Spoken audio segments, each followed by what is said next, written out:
Olá, bem-vindos a mais um cafezinho espiritual. Espero que você esteja bem, na graça e na paz do nosso Senhor. Nós estamos estudando a revistinha Mulher Cristã, Acrescente a Sua Fé. Então, essa semana a gente está falando de fé. E nós vimos, no estudo que nós estamos fazendo essa semana, que se chama Uma Noite Fria, nós vimos algumas coisas, né? Uma noite muito fria, não, no estudo. Vimos algumas coisas, como, por exemplo, é muito importante a gente, para ter fé, estudar as Sagradas Escrituras para conhecer o nosso Mestre, estudar a pessoa de Deus, como ele pensa, o que ele espera, quem ele é, o que ele fez durante a história, os acontecimentos históricos, fatos, e vimos que muitos deles comprovam, inclusive, a existência de Deus, a veracidade bíblica, os acontecimentos que aconteceram 2000 anos atrás, foram provados cientificamente, como a gente falou, né, que foram as pragas do Egito, acharam aí a Arca de Noé. Então, várias coisas, mesmo quando Satanás e toda seus seguidores tentam provar a não existência de Deus, acaba provando que Deus existe. Isso é maravilhoso, né, para nossa fé. E aí nós vimos que fé, além de ser necessária, ser nutrida, ser desenvolvida, não é, abre o céu e caia sobre mim. Claro que Deus ajuda. Deus vai pedir conhecimento, o Senhor, ele dá com alegria, se pedir sabedoria, ele dá com alegria, ele está interessado em você, ele é o principal interessado em nós, por isso que ele fez toda essa manobra de mandar Jesus se tornar carne, ser o último sacrifício, né? Ser o sacrifício vivo, imolado, sem pecado, para nos alcançar. Então, ele é o principal interessado, mas tem a nossa parte, a gente tem que buscar, a gente tem que estudar, a gente tem que orar, tem que sempre lembrar que o Espírito Santo, ele ajuda a gente a lembrar as coisas que nós estudamos a partir do momento que, então, nós estamos nos preparando, né? É igual você chegar para fazer sei lá, uma prova para uma faculdade, nunca sequer abrir o livro, você vai conseguir passar? Ah, desculpa, mas só se você for um gênio à parte, né? Mas é muito difícil, e mais de 1 em 1 milhão é pouco ainda. E aí nós vimos que a fé bíblica, ela não é o oposto de conhecimento. Pelo contrário, é necessário conhecimento para desenvolver a fé. É necessário estudo, aplicação, devoção, dispor de tempo, estar buscando informações, acrescentando, e sempre tem que estudar, e a palavra sempre se renova, e é maravilhoso. Agora que a gente já resumiu, vamos então para o nosso segundo tópico, que diz: fé bíblica não é um salto além do que a evidência prova. Então vamos ver o que ela quer dizer aqui nesse estudo com isso. E ela começa falando assim: quando um cristão diz, mas sabemos que Deus existe, não há lugar para a fé. Ele revela a grande influência que a filosofia e a teologia não bíblica tiveram sobre nós. A teologia romântica sustentou que o papel do homem na salvação era o de pular através de um abismo da dúvida para dentro de um grande talvez, que a vida é uma aposta a ser feita em Deus. Mas isso implica em que, aos olhos de Deus, deve haver mérito em fingir conhecer o que não podemos conhecer. Complicado, hein? Isso concorda com a ideia de Tertuliano, que diz que quanto maior o absurdo em que acreditamos, maior é a fé. Aí entra totalmente no descrédito, né, no desmérito. Só um minutinho.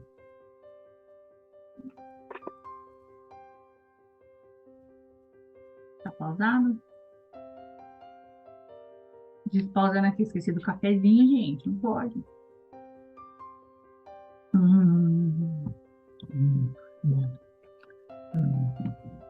Continuando aqui, então, isso corre o risco de falar, esses crentes são lunáticos, cegos, acreditam em coisas absurdas que não tem nada como provar, é o que ela está falando aqui, né? Paulo diz em Romanos, essa é uma interpretação completamente errada da fé bíblica. Paulo diz em Romanos 1, 17 a 21, que Deus não seria justo ao condenar os incrédulos se não tivesse revelado a si mesmo. Como Deus pode ser conhecido? Os incrédulos são indesculpáveis. Versos 19 e 20, João escreveu com o propósito de dar evidência adequada, para que creiais que Jesus é o Cristo, o Filho de Deus, e para que para que crendo tenhais vida em seu nome. João 20, do 30 ao 31. Olha só, Jesus nos pediu para amar, pois o Senhor teu Deus, de todo o teu coração, de toda a tua alma e de todo o seu entendimento. Marcos 12, 30. Mas o coração não pode abraçar aquilo que a mente não aceita. Por esta razão, Jesus ofereceu adequada evidência para tudo o que ele falou. Deus não nos recompensará por acreditar no inacreditável, não é isso. Ele providenciou evidências de natureza tal que viessem a eliminar a pergunta: posso eu conhecer a Deus? A pergunta que fica é: quero eu conhecer a Deus? Você quer realmente conhecer a Deus? E tem muito disso. Tem gente que mal estuda as Sagradas Escrituras, não entende, porque se você estudar a fundo, você consegue. Mas é aquilo que eu falo, né? Que ser advogada, a Daisy quis ser advogada. Teve que estudar, teve que prestar, fazer TCC, apresentar, passar naquelas provas, ficar fazendo um monte de coisa. Foram 5 anos de aplicação, no meu caso, 6. Eu tive que parar uma época. Então, assim, se você realmente quer conhecer Jesus, quando você quer conhecer Jesus? Você já leu a Bíblia inteira, que é o mínimo que se espera? Você estuda, você esmiuça, você tem lá chave bíblica, outra versão bíblica, versão original da Bíblia. Como que você estuda a Bíblia? Que tanto que você investe para conhecer de verdade Deus? Aí tem muita gente que desiste, não estuda sequer, ou então conhece um Deus que falam por aí, mas que muitas vezes nem é o bíblico, é uma teologia toda distorcida, visando tirar proveito. E aí? A pessoa fica perdida e a fé que mal nasceu já morre. Por quê? Porque a pessoa não quis de verdade. Então, que tanto que você quer? Que tanto você quer conhecer a Deus? Porque disponível ele está, viu, gente?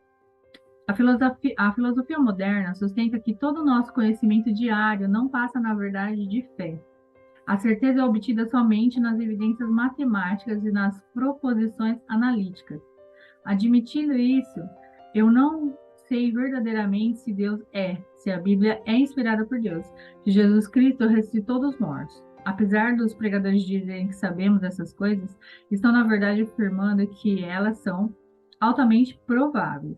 Admita essa posição, uma pessoa não pode ter certeza sobre qualquer questão que exige experiência, até mesmo quando a certeza é existir realmente.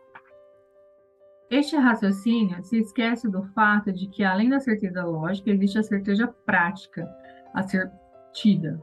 Até mesmo o filósofo moderno, descrito acima, tem certeza de que existe, embora admita ou não isso. Enquanto a afirmação o filósofo existe, pode ser logicamente negada, o filósofo não pode, na prática, negar isso a ele mesmo. Neste sentido, ele pode saber que existe, que evidências adequadas para a existência de Deus existem e que Deus existe. Negar isso é afirmar que eu sei com certeza que nada pode ser sabido com certeza. Sempre que alguém afirma a impossibilidade do conhecimento, ele se contradiz e torna a sua posição ideológica e, portanto, indigna de resposta. Eu falo mais ou menos isso, gente. Porque às vezes o ateu ele quer tanto, tanto, tanto provar para você, para mim, que Deus não existe, que ele empenha a vida dele nisso. Mas se ele realmente achasse que Deus não existe, ele ia ficar empenhando a vida dele nisso? Ele está buscando a Deus da forma errada, mas está buscando. Porque ele está precisando mais que a gente. Então ele já sabe lá, tem um Deus, mas eu preciso provar que ele não existe. Será? Ele já está lá empenhado. Então, desculpa. Mas acredita muitas vezes mais que a gente, quer provar que não existe por uma questão de vai acabar conseguindo provar que existe, igual esses cientistas, né? Nessa busca aí. Então não tem como falar, eu acho que o frio não existe, mas eu tô sentindo frio. Né? É mais ou menos isso que é a linha de pensamento. E aí, pra gente continuar amanhã, senão vai ficar muito, muito, muito, muito, muito, muito extenso, a gente vai falar sobre a fé bíblica.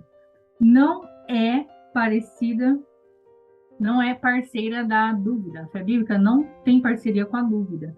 E a gente vai continuar esse estudo. Amanhã a gente consegue terminar, né? São 3, ó, bastante coisa.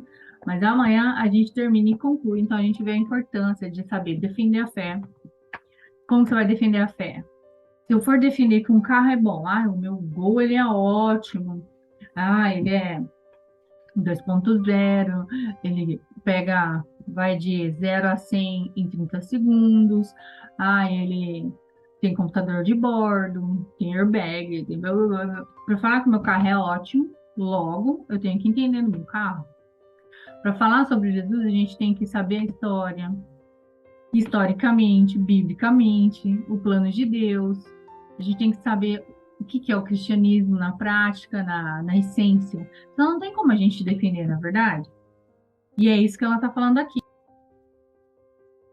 Então, fica aí a dica, gente. Se você acha que já estudou bastante, ainda é pouco, estuda mais.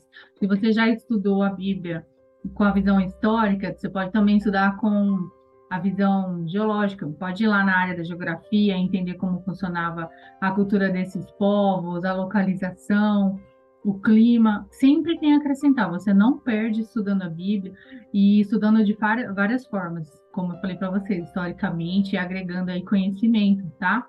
Porque não é uma fé cega. O Senhor deixou várias maneiras de provar, de comprovar a existência, além dos relatos bíblicos. Vamos orar. Senhor Deus e Pai maravilhoso, amado, pedimos nesse dia, ó Pai, que o Senhor nos ajude a termos ânimo para estar sempre estudando, buscando conhecimento, ó Pai, para sabermos defender a nossa fé, para sabermos te orgulhar, ó Pai, porque precisamos e devemos ser cristãos, ó Pai, que sabem defender a fé.